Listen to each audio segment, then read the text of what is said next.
Hello, everyone, and welcome to the 2018 Academy League. I'm Irving DeBizin III, and I'm excited to be casting and analyzing today's games with the Mark Z, Mr. Mark Zimmerman. I will do most of the analyzing. You do most of the casting. I'll leave that to you. That's what the paychecks say anyways. Yeah. So we've got some stories, some big stories coming in and coming your way. But first, let's cover the basics. With the new summer split comes a new familiar format, I should say. Last split, only 4 Academy teams advanced to the postseason, but this time around, we'll have 6 teams, just like the LCS, headed to the playoffs. Yeah, and in order to make room for these new games in the quarterfinals, the teams will be playing a double header over the course of this split twice. The first one will be on week 3 on Thursday, and the second will also be on Thursday in week 7. That's right, and keep an eye out for those games on the all-new Thursday broadcast. That is right, gone are the days of the off-air VODs, replaced with some fresh new live streams, brought to you by your favorite LCS teams, which were pretty great to watch last night. Yeah, they were all different styles, too. Some more comedic, some more serious. Anyways, Be sure to tune in every Thursday at 4 p.m. for the start of Game 1, with each of the LCS organizations broadcasting the game on their home stream.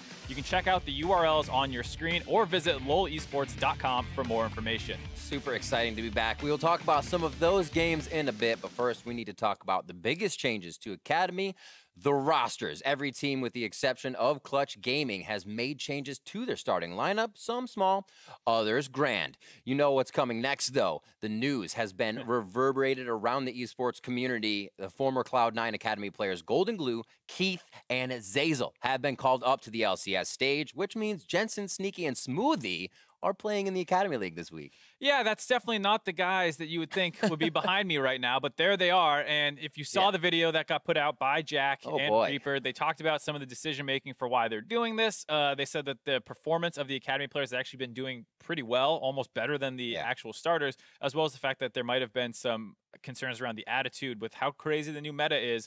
Some people felt like they were not taking it as seriously, and this was an opportunity to give the starters behind in the main LCS team a bit of a reprieve and let the other guys who have been working very hard a chance to shine in the LCS. See if they can shine. So Cloud9 making some shocking moves there, and Golden Guardians Academy are following behind with some big pickups of their own as we move on. Yeah, and this was a really interesting one because Golden Guardians Academy finished last place, and it was something where they had so many new players. In the offseason, their GM was talking about how it actually was very difficult to teach 5 completely new players essentially how to play the game. You need a few in there that have, there's no that have anchors. done that. Yeah, exactly. And so with that, they've added a lot of veterans to their roster. They got Benji and Sheep as well as Zig to help with that. And it also, one of the other things they said, should help their main roster because now when you're trying out new stuff, especially in the new meta, you have a stronger team to try it against, so you're not getting these inflated results where everything looks like it's working. And that's a great thing to bring up is the new meta. Another big change has been seen here in patch 8.11,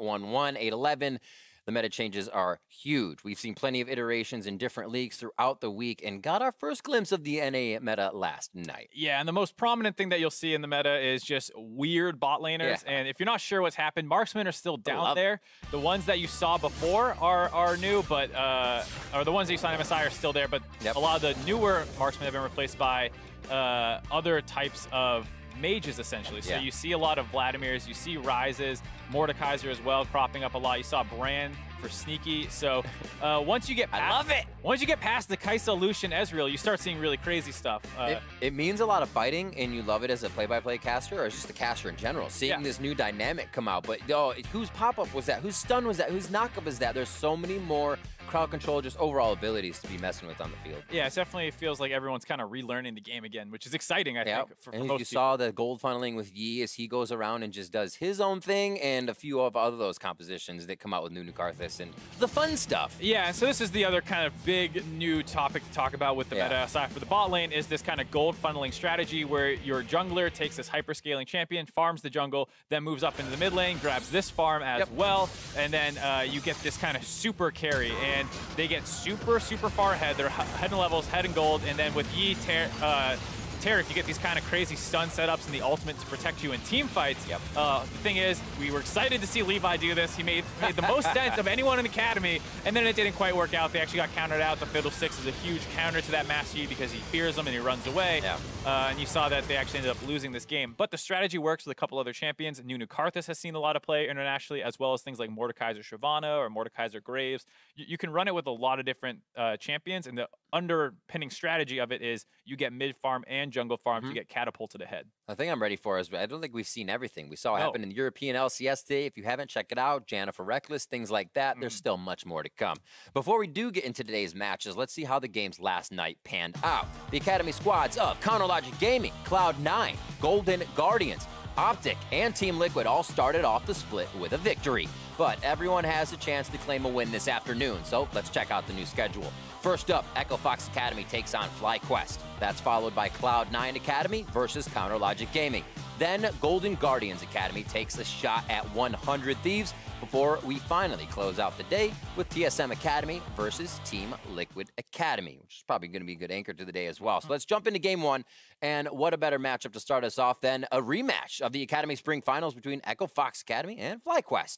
Coming into the summer, Echo Fox is showing the result of a strong spring split, I should say. Yeah, there's some roster shuffle coming out of Echo Fox, but it's more off the back of bigger and better things for those players. So, for instance, Alarim is moving over to Optic, and Demonte has been called up to the starting roster. As a result, Yasui, formerly of Cloud9 Tempest, will be in the Challenger Series and returns to pro play. Will be Nintendo also swapping from the jungle up to the top side. Interesting. Yeah. So there's some changes coming in. Lost will also be joined by Fang in the bot lane at the support position a little later. You might remember him from his time as a top laner on Team Impulse, but until then, Lost will be dueled with the starting LCS support in Adrian. It's going to be crazy. All of these mix up, but changes. These teams are ready to go. On the other side of this matchup, we do have defending champs who have held on to their collegiate rookies and replaced the core mid-jungle duo of Shrimp and Keen. Yeah, Onda moved over to the academy position full-time in the jungle, and Peckenwolf will be taking Keen's spot in the mid lane. It's kind of hard, you know, and I'm hesitant to call these upgrades, especially with the success that Keen and Shrimp had last split. It is true. Yeah, but Peckenwolf did sub in for FlyQuest a couple games last time when there were some of those visa issues, and he performed pretty well with the squad back then. We even saw Keen's time on the LCS stage do quite well, and he came back. So yeah, we'll have to see if he can keep performing that way. Let's get in the starting lineups. Without further ado, we'll see if those players can get the impact plays made. On the blue side for game one, it is FOXA Academy. That means it's Nintendo X, yes, in the top lane. Odd Orange roaming around in the jungle. Yasui in mid. Bot is not Lost, but Lost is playing there, and Adrian as his support.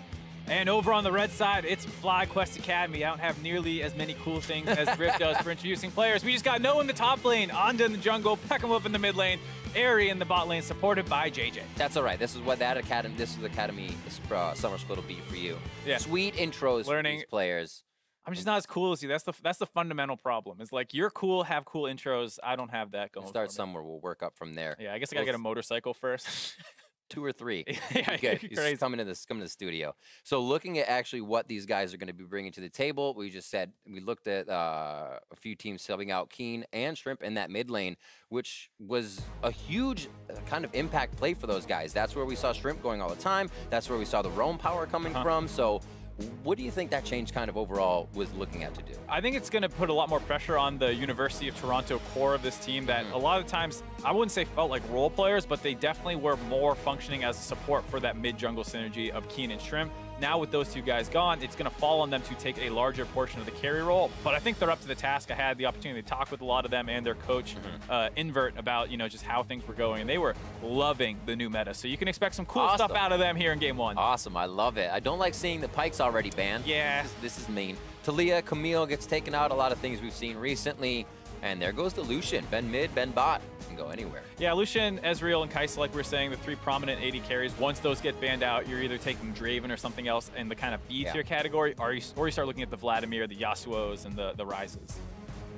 This also flexes so much of what people have known for so many. Oh, I mean, if you're a mid laner, right, you'd be like, well, we've seen people like Faker go bottom. Now you're playing in a long lane. Little things change. Warding changes. Your necessity for different things. It's crazy. Right. I mean, players have built up skill sets with this, period of time. And with that, roles becoming broken, more open, it makes you wonder if you should play more to your skill set or more to your role. And we've seen that line kind of getting blurred a little bit with the fact that Faker played Darius in the bot lane because he wanted to counterpick a Yasuo. Reckless Janna. Just follow him around. Yeah, Reckless on Janna. People are starting to potentially move roles and things like that. Absolutely. Beyond just the actual position on the map.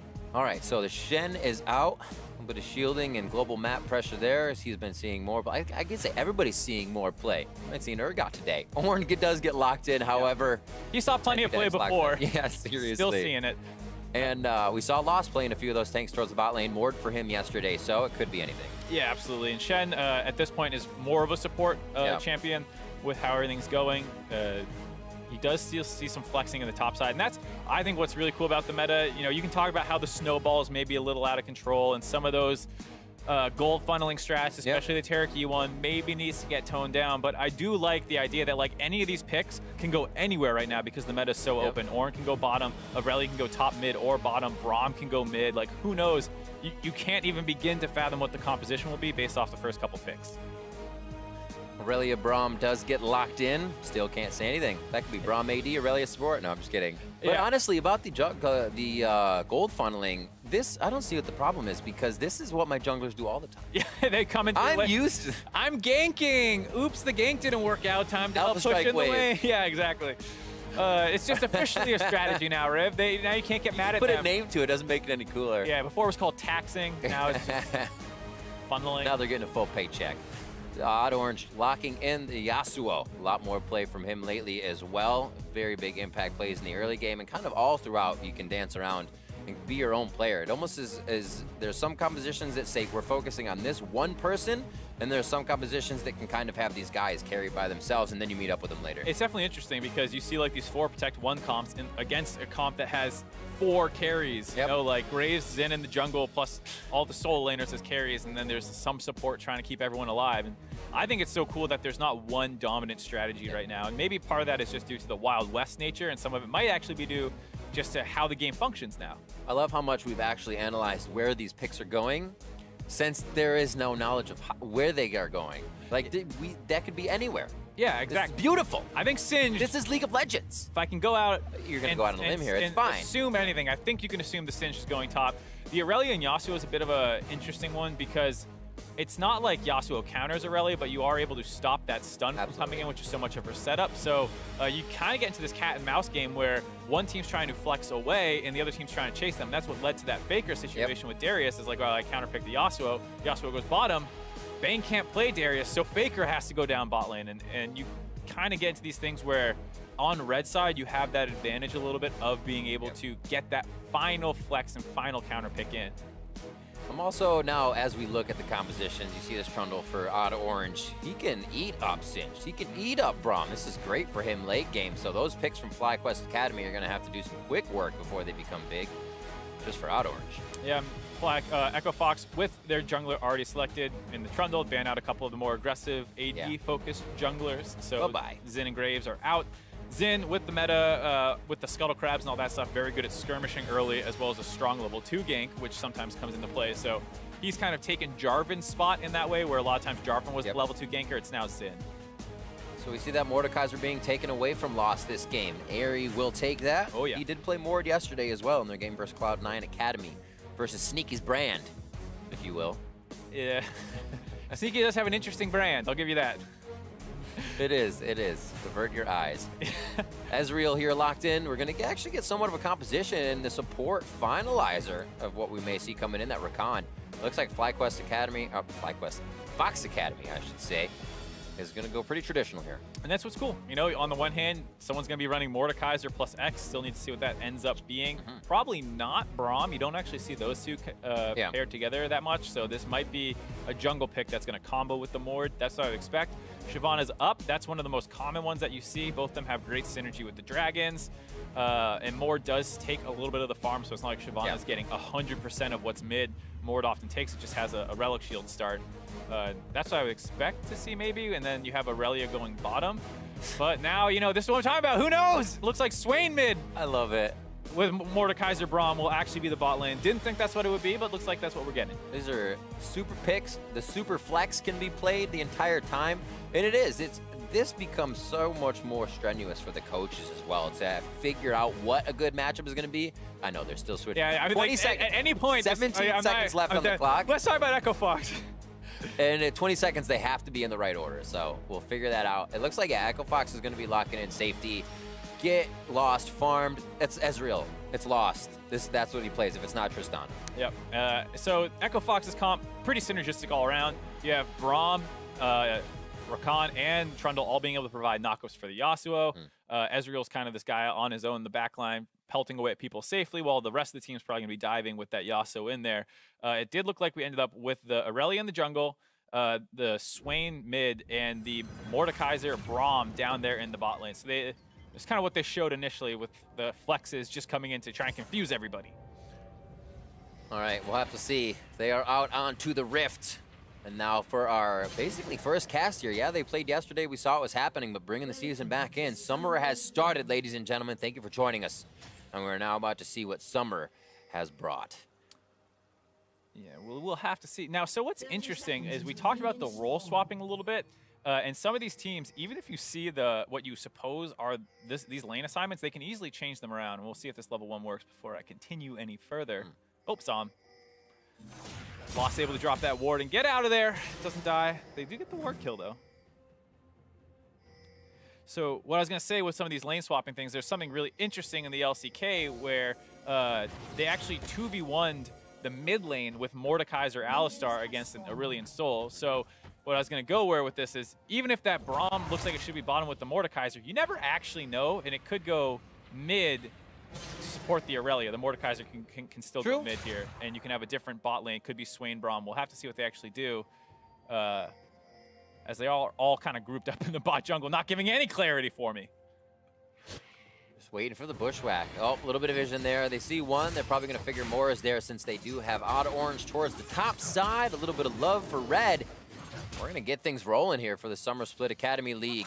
It looks like Airy does make his way towards mid. It is going to be the 1v1, Yasuo versus Mord. Yeah, so Airy is actually usually their bot lane carry here. He will be the one playing the mid lane for the jungle Aurelia. And then the bot lane is actually their mid laner Peckenwolf with JJ.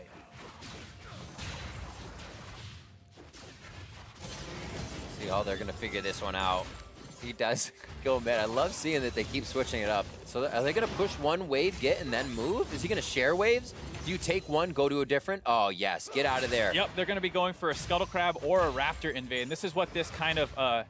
so I said a little bit, the Mordekaiser one functions a little differently. It's not quite as gold funneled, because they don't care if the Mord grabs some of the CS. But you see Aurelia already at 16.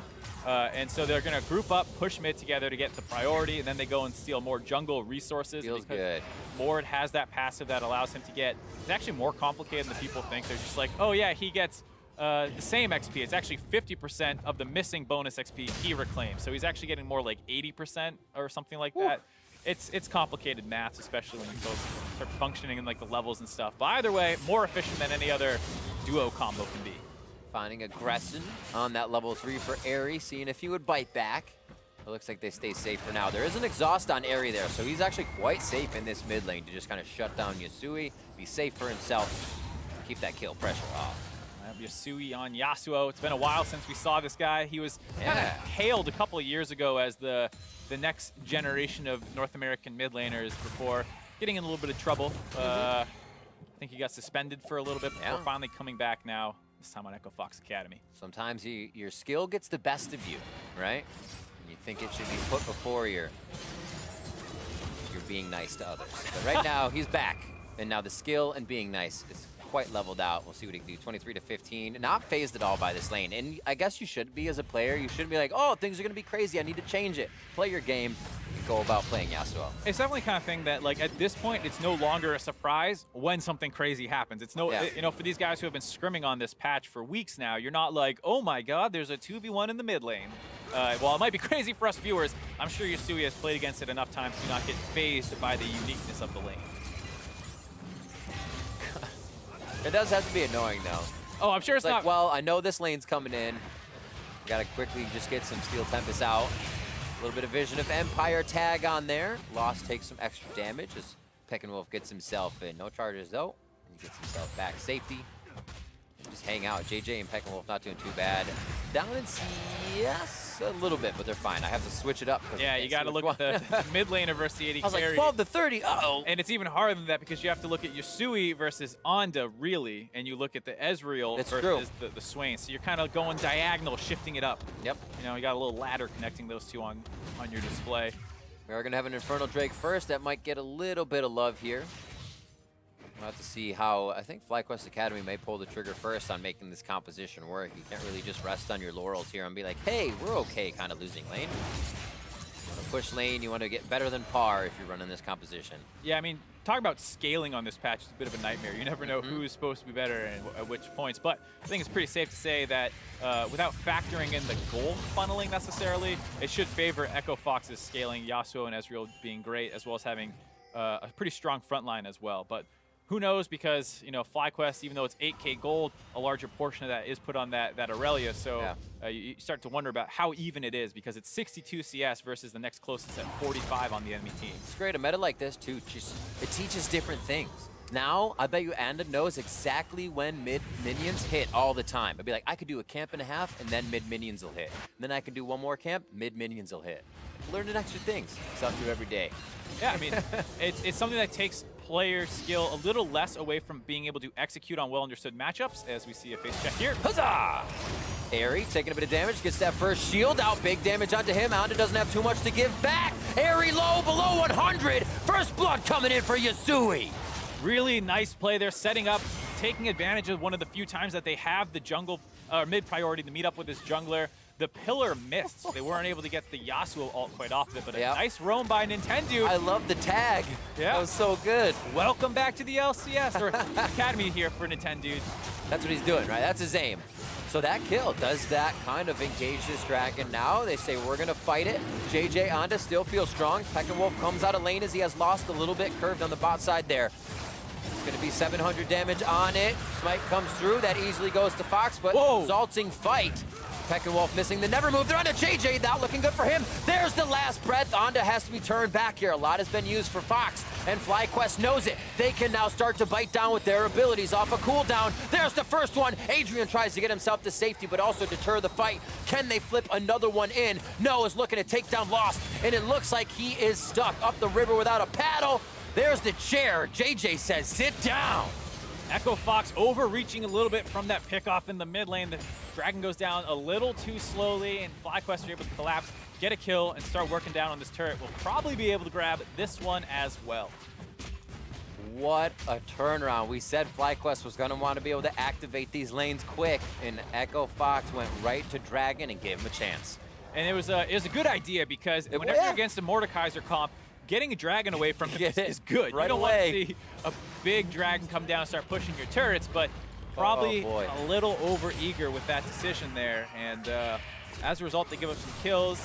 What's really interesting here is you see the Aurelia, not quite as practiced, throws her ult right into the Yasuo wind wall there. Hard to know if he thought it was going to time out or what it was. And that actually kind of baited Echo Fox into thinking that they'd be able to take this fight. But the Mordekaiser's back.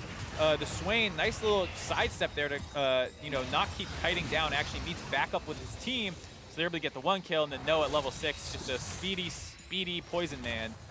Flying. Yeah, gets some extra kills. And, you know, after that, it actually is still pretty even in the game. Yeah. FlyQuest getting basically that turret gold in their favor. Possible movement here as well. They need to get out of those lanes, not just let Lost and Adrian farm. See if they can put Peckinwolf somewhere. He'll go back bot. It's going to be the roam for JJ now, as Aries still farming mid. 91 to 75 if you're looking at Yasui to Anda. So Anda is really kind of benefiting here from soaking up all this farm, being a super Aurelia. And this is what's really, really cool. And there's so much to talk about. It's hard to get it all into one game, but when you have so many interesting lane setups, it's not just about what you do in the first 5-10 minutes of the game. Yeah. It's what happens after. Like, can the Aurelia now really start splitting against the Yasuo? Can it destroy the Ornn? These are the kinds of things. Yeah. Like, where does the Singe go? Where does the Swain go? That's the transition, right? Do you know that timing? A lot of seasons we would see teams know a mid game and don't transition into the mid game in regular pace. Now everything's mixed up. Good luck. Yeah, absolutely. And so it's very interesting to see how teams play against it. And you know, this is what I was kind of getting into, and I was saying it's less about being able to execute well-known matchups and like, oh, well, I win at these breakpoints and this and that. It's a lot more about creative thinking and how you can adapt to a situation, because you're playing matchups you're not used to. You're playing lane assignments you're not used to at different breakpoints you're not used to. That's a big point. You're not expecting that Yasui to come down there and last breath your entire team right away. Obviously, level 6 is there, but what item does he have? What item does Anda have from being supered right now?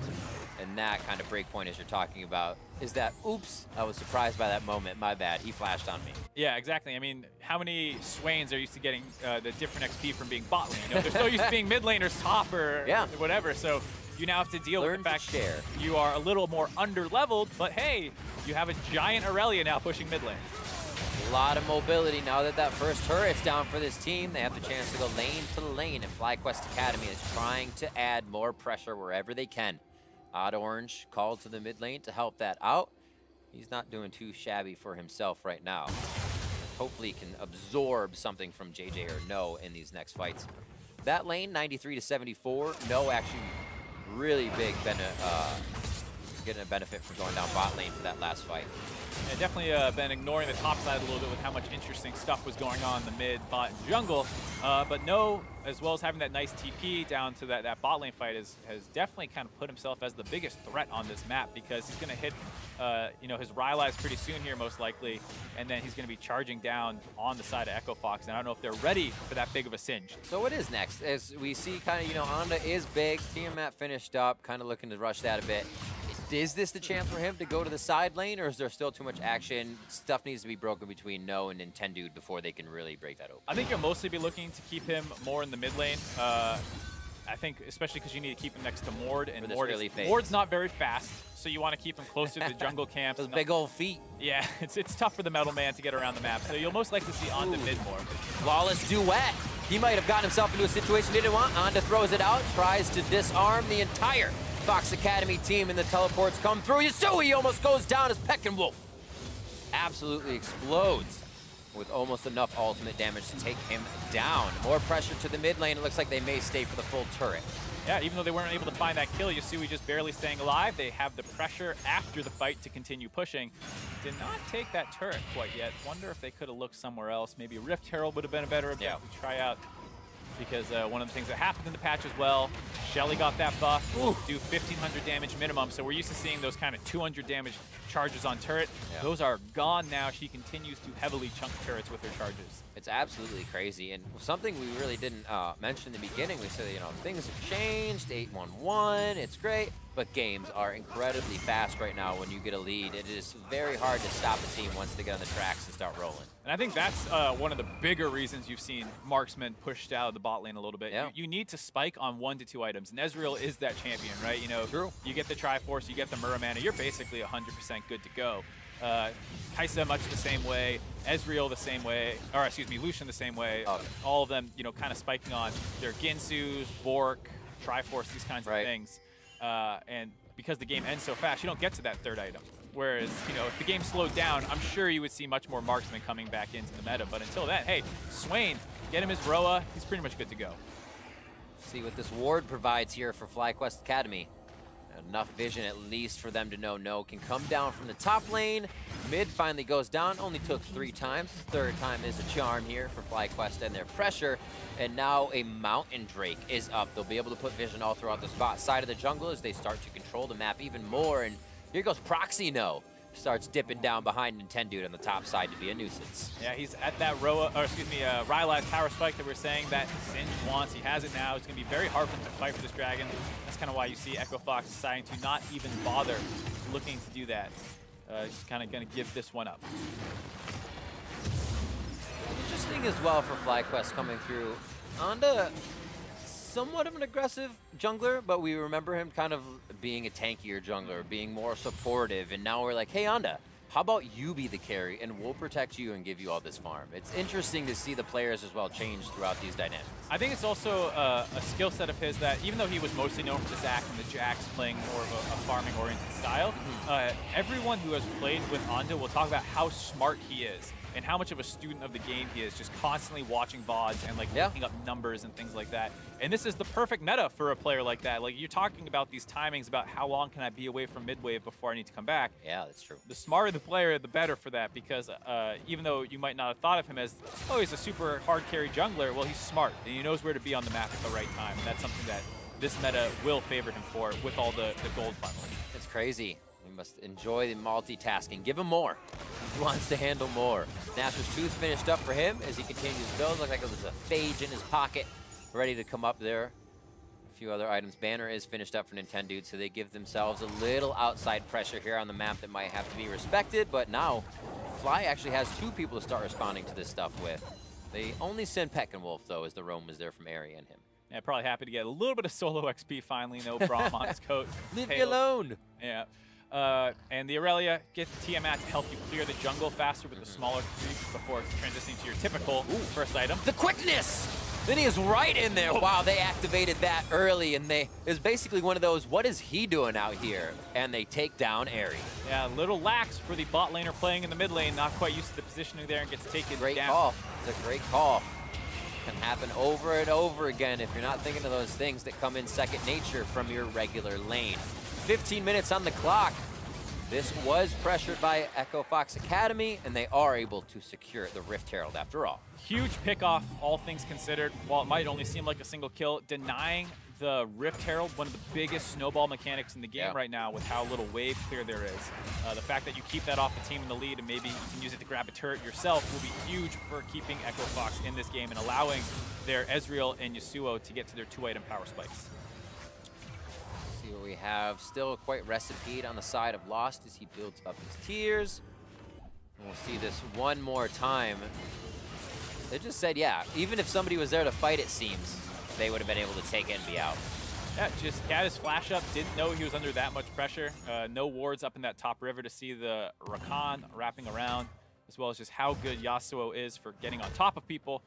Gets that chain 6C, doesn't have any opportunity to get out. Hit him once. Yeah, he's got Odorn, he's got Adrian. Both of those can proc his last breath. Now they start to focus on the top side and say, hey, I think that FlyQuest Academy is going to want this last turret. It's at half health, and they're starting to ward down behind our blue side.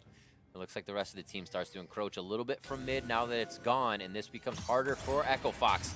They don't have much defense in this area. Yeah, and I think while maybe the champions are very surprising, the strategy that they're employing here is very much the same that you're used to seeing. Bot lane got the bot turret, they grab the mid turret, rotate up to the last standing outer turret, and use your mid jungle priority to rotate up onto that side of the map, get vision down, and try and set up a potential dive if they're still protecting that turret. So you see Ari and Onda working together like you would see in any meta. Yeah. It's really not that different of a fundamental strategy, though. The amount of times that it's Mordekaiser Aurelia has been 0 until now. Sometimes you got to go back to basics. Go where the money is. Right now the money's towards the top side. That last turret lost over the wall. Vision. Oh, it did tag him. So they have vision, but nice job by Adrian to say, slow your roll. You are not going to take my AD carry out. And they start to back up. Yeah, focus to mid now. Shelly's down, and mid may follow. FlyQuest is going to try to flex the muscles here and push right through mid and get Echo Fox out of here. Looks like they got it. Turret should be low and prepped for a nice takedown soon. Pretty creative way to relieve pressure up on the top side. You saw their bot lane kind of get forced out with the wraparound that was coming in, and so Echo Fox, instead of trying to protect their top turret with numbers, they actually just put more pressure in the mid lane, forced FlyQuest to back out. Unfortunately, Peckenwolf did not go down as well, so he's still able to finish that turret off. And Echo Fox weren't able to grab that mid one. It was a good attempt to try and trade the objectives out, but did not end up paying off. Absolutely. You're kind of hoping the other team bites a little bit harder. You don't get that push from Peckenwolf as fast towards the turret, but no turret for a top. Mid's very close to going down. I believe Banner was just used and taken down by No. So he's looking to work that pressure slow on the bot side. And good vision here from FlyQuest Academy should slow Echo Fox down on that top side of the map. Absolutely, and now with all those outers down and Shelly not being on their side, you have to look at this Infernal Drake coming up in a minute and expect Echo Fox to want to fight this one. They already have one for themselves, luckily. And Ezreal did get that transformation on his Muramana, so he is pretty close to ready to go. And interestingly, in not going for the Triforce build, going for the blue build focused on the Ezreal, and you see just the amount of gold that Aurelia gets, you know, all the way up to 8,200. About 1,500 more than anyone on the side of Echo Fox. Absolutely crazy. But you can't get overzealous with that gold. You can't feel like you can take everybody out, and it seems like they're playing it smart. Onda to the side lane. We question when would that split push happen, and when can Yasui actually answer as well. BF Sword for him at 1-0-1 can definitely put out a good fight. But as of now, they stand together as a group in mid. And it looks like Onda may start to trail over, get some wards in, and keep that focus on bot going. Yeah, there's no turret to protect Echo Fox, so they're kind of wrap around behind him here. Oh, throws out the ultimate.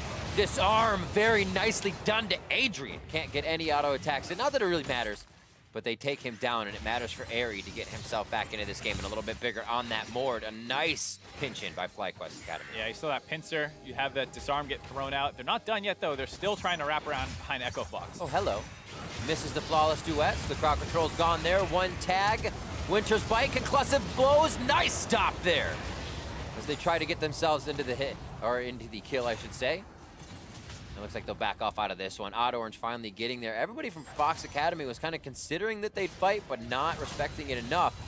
And Fox is saying, yeah, we're going to fight the whole time.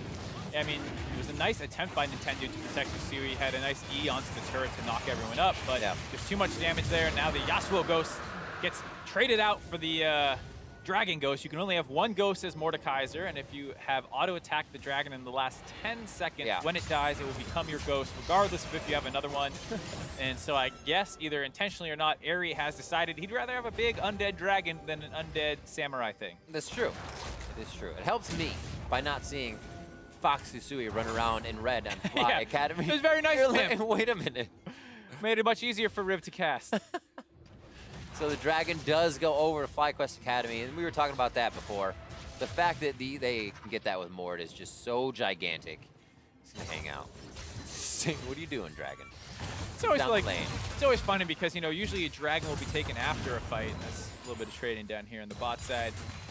Usually dragons get taken after a fight, so the dragon doesn't really have much to do once it gets taken. It's just like, well, float around the rift awkwardly until I time out or get killed. No purpose. Everyone else is going back in base and resetting, and I'm just out here. I don't have anything to buy at the shop. Just hanging out. All right, Mark. So looking at being behind against the composition like this, where you actually need to scale. Yeah, time is going to be something you need, but what is a way in? How can you stop what's happening right now if they're just going to keep throwing this swamp comp at you? It's really hard because in the current meta, we were talking about, you know, the games don't go late enough for 80 carries to scale up and things like that. And one of the reasons is control mages are basically out of the mid lane. Those were always the champions who would be that really annoying line wave clear, the Victors, the Orianas, the Azirs, and you just felt like you couldn't get a push against them. Those things aren't played right now, so you can push. Even if you are this kind of 5 melee composite, or 4 melee plus a Swain, you can actually still, you know, take turrets down pretty effectively, and it stops a team's ability to usually stall out because you can't clear the waves. And then as well as the fact that usually you don't have as much utility. So if you look at the side of FlyQuest Academy, if they were behind, they don't have very much utility. Echo Fox actually do have some. You have the Orange for disengage, the Trundle for disengage. So they might have a better job here stalling out. We mentioned the 2-item power spikes. You see Yasuo is not quite there yet. So you want to push your waves up and then back off. And if you need to use your Orin ultimate to achieve that, that's what you're going to do. You have more utility than is common in the current meta. Oh, hello. Doesn't want to bump into him. Nope. Don't want any extended fights right now at the side of FlyQuest Academy. And things have calmed down for a quick moment here. 4-2, 23 minutes on the clock. And it looks like it's been resource grabbing right now for Fox Academy, just figuring out where they may have an in and where they can clear out wards to make sure their jungle is actually their own vision. One fight here, and FlyQuest Academy is going to be inside the base. Oh yeah, that's the thing too. Once these fights happen, because everyone's so low range, it's very hard to disengage when there's 10 people stacked up on top of each other. Usually you're disengaging 1 or 2 off your back line. Here it's, like you kind of said, a whole swamp dog pile of people. You just get lost in there. Can't get out. Literally. Lost is in there. Yeah, he absolutely is. So what are the summoner spells up for our next fight? There are kill pressure summoners, especially on the side of Echo Fox. They have the defensive exhaust still running for Airy with JJ's Ignite. But a lot of the flashes are down on both sides. That may be tempering a bit of the fight expectations here as we start things off around the 25-minute mark. But last breath. Oh, he's taking it. Gonna take it. Odd Orange gets the pillar in, but he says, yeah, I'll take this fight. Sui says, I don't want it anymore. 3v1 situation. JJ just behind a 4v1 situation. Teleport coming in now. No gets popped up, knocked up, and there is the entrance, but he will also make that his exit as Peckinwolf takes the fight in mid and continues it on his own terms. Really strange play there out of Echo Fox. You see, we just kind of forcing some stuff in the mid lane and was able to disengage it. We saw Adrian pop his ult, could have sat on top of the Singe so that once that ult completed, he's already getting charmed, and then, or the TP, excuse me, and then you could use your W to knock him up. Instead, he went over to Lost on the side. His ult timed out. Then he W'd in. And as a result, Adrian's going to go down. No wards on the map at all with that support dead. And you see FlyQuest not sure what's going on. Checks the Baron. Not getting done. It was being baited by FlyQuest. Still getting baited. Now they're going to turn on. Ooh. So this is good, too, because they have No in the mid lane, kind of a little bit of distraction, a little bit of push. He'll have to deal with 3 members, so they'll have to get through him, I should say. Here comes Odd Orange. Odd Orange could make it work, though. If he can stop it for just long enough. Adrian in, the 2 defensive members trying to make it happen. Call the Forge God goes out. Not seeing that coming back as well, and we will see Odd Orange going down. Baron does get solidified by FlyQuest Academy. Yasuo very low, and you just see No trying to spread the poison across the team. He didn't even want to fling or attack. He just wants to get in front, because that means that's the kill. Adrian and Lost chasing down towards the bot side now. Yasui, very low HP, just about the same as Adrian at this point, and it does not look like they are actually going the right way on this exit mark. A few more will be going down in the end here, and Baron going to be used by FlyQuest in the end. It looked like they were going to get a lot of... I thought Lost was going back in for a second for some autos, but there's so much tank in front of those low health members. Yeah, Ari and JJ are low, but it's definitely a bit of a bait to go turn around and try and take that.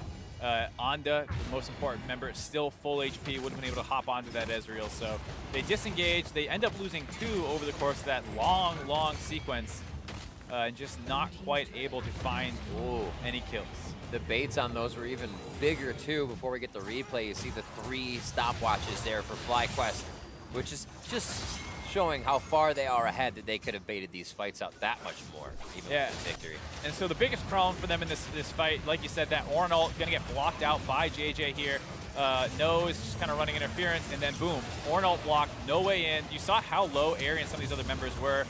Almost get the flash in for Odd Orange, mistimes that, and now the fight's kind of all over the place. No is continuing to run around and be a menace. You don't have this Ornn ult anymore, and though they are able to kind of kite it out, there's just no one to really set up the Ezreal or the Yasuo to finish off those low health members on the side of FlyQuest. Over to the Dargon. Drake now for Ari. This is huge for these guys as well. What a game of power Drakes. Holy moly, 2 mountains and now an Infernal in the hands of FlyQuest Academy. The Dragon doesn't get Baron. It's kind of sad. Oh, that would be great. If he's just that much bigger. Yeah, can apply the buff. Be like Sterric Gage size Dragon.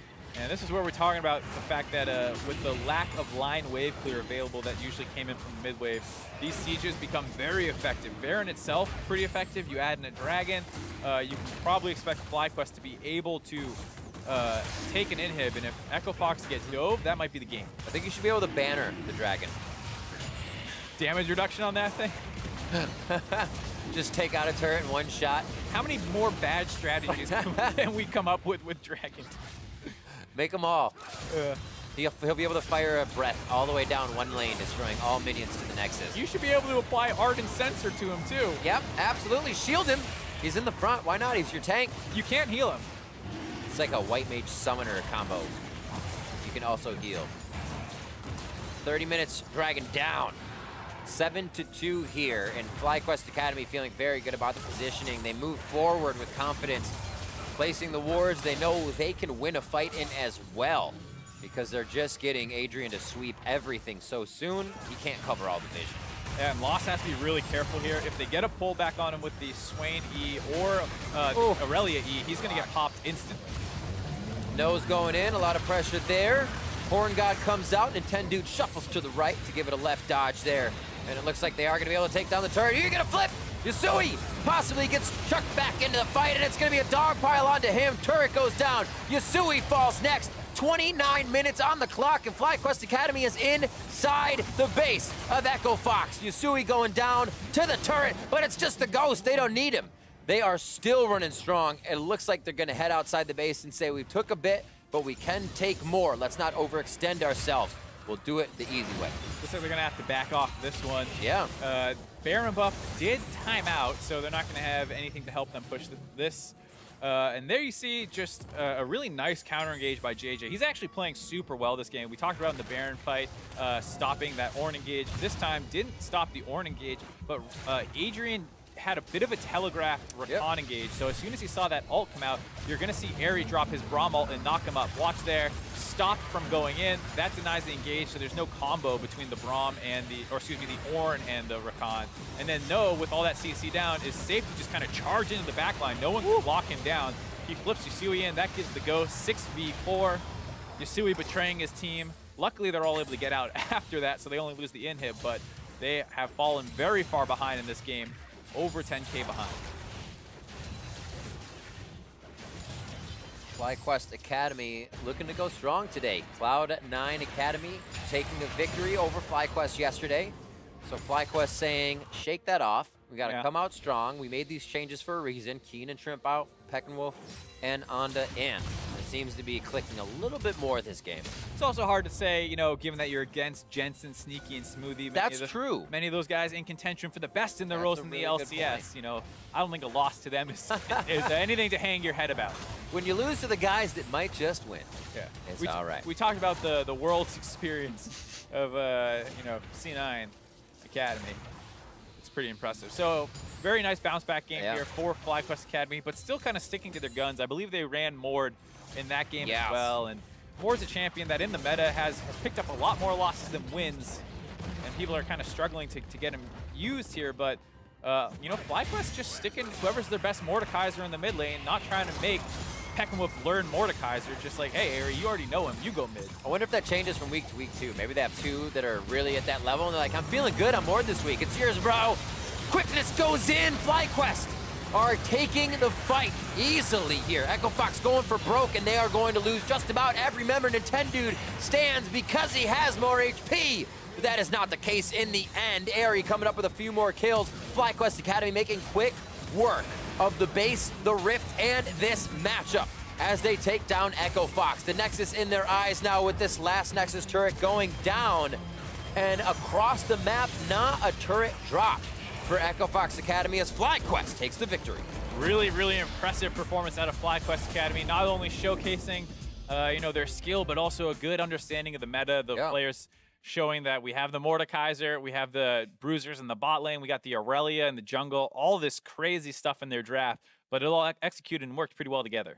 And I think there is something to be said about having these lanes swap back and forth, because, yeah, you may not have to worry as much as Yusui being the Yasuo, but those guys are also making moves, getting more wards out, having a chance to do X, this or that, getting more knowledge on the map, and all those little things just play into their favor. Yeah, it's one of those kind of snowball effects. I mean, we're in a snowball meta, hands down. So you talk about a team that has some pushing lanes, some better understanding of where they want to be on the map, how to use the jungle. You get a big dragon on your side. You know, they can suddenly very quickly take control of this game. So let's take a look at the final fight that went into this matchup. Actually, two good ones at the end there coming out of FlyQuest Academy to make it happen. And here, Echo Fox had to pull the trigger. They said, not on our front doorstep. Yeah, we talk about the fact that it's very hard to wave clear with the champions. Yusui goes in on the Yasuo, but the Aurelia disarm came out, so even though he got the two-man last breath, could not actually really continue to throw the DPS in, tried to get out, couldn't do it. At this point, No had kind of charged through, was on top of Lost on the Ezreal, and not really enough peel, and so you see that steady gold graph that kind of got exploded with that one Baron fight. Fox, that's right. So Echo Fox now 0-2. FlyQuest 1-1 as they move up. Super Aurelia only doing 7.9k damage, not the most impressive thing. That's a good point. Mordekaiser did more, technically. So do you think it was underused? Do you think in running that composition they ran it incorrectly but still got the victory? No, I think... Big question. No, I think what they did was fine. It's just one of those things where Aurelia is basically a bruiser / assassin. You don't have many AoE tools to rack up the damage, and so she's going to charge in there, kill the Ezreal, who only has 1,400 HP, and then kind of run around the rest of the fight. Whereas Mordekaiser has his W, has his E, has his Ghost. He can rack up more damage, less concentrated. So what is the kind of, we don't have the answer, but what is your best guess in the beginning of a game? Say you were playing the Ezreal, the Rakan lane.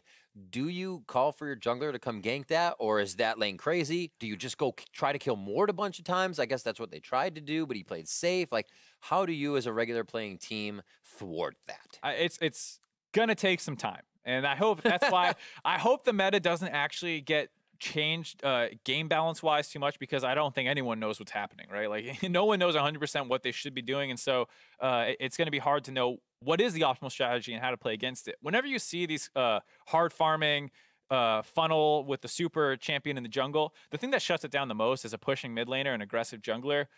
So you can get in there and try and kill him on his camps and do things like that. And the Yasuo just doesn't have the ability to really push that effectively. And so the times that I've seen the double jungle kind of strategy get destroyed, it's usually off the back of a losing mid matchup, and if you're losing priority in one of your other side lanes. But they didn't have too little priority in their side lanes, so the Aurelia and the Mordekaiser could just run around the map and get tons of CS. I think he had like 220 CS at 18 minutes. It gets a little ridiculous as well when you're kind of forced into Drake, something you've kind of been like, yeah, we can leave those to the wayside. No, now they get a Drake as well with their Drake on top of a Drake. So we two for one. Two for one. So to hear more about that victory now, I'd like to welcome Peckenwolf to the broadcast via Skype. Welcome, sir. Congratulations on the win and great Swain. Oh, thank you. So coming into this meta, man, I have to ask, probably going to ask everybody we interview today, what are your thoughts about what's going on? So far, I mean, it's been pretty interesting. A lot of teams, you know, kind of, some teams actually swap around to like roster and like put like bot lane mid, just like how you saw. And it depends on basically champion pool and what you're comfortable with, but you can see so many variants of different things, and just, it's basically just so many different things that you can choose. Like, I can't even say myself, like, there's so many different champions that you can choose. Are you excited about this? Yeah. I mean, it's kind of exciting. Like, draft is really important, and sometimes it gets really confusing. Like, I'm sure that the casters were like wondering what was gonna go where, especially inside our for draft. The entire like, first Aurelia phase besides too. Trundle, yeah. And then you guys started flexing them around. Pretty confusing. Yeah. So, I mean, it can be pretty confusing in draft with so many flex picks and stuff like that. But, I mean, we've seen inside other regions, sometimes just standard can beat it too. So, don't know how long this will last, but it's pretty fun.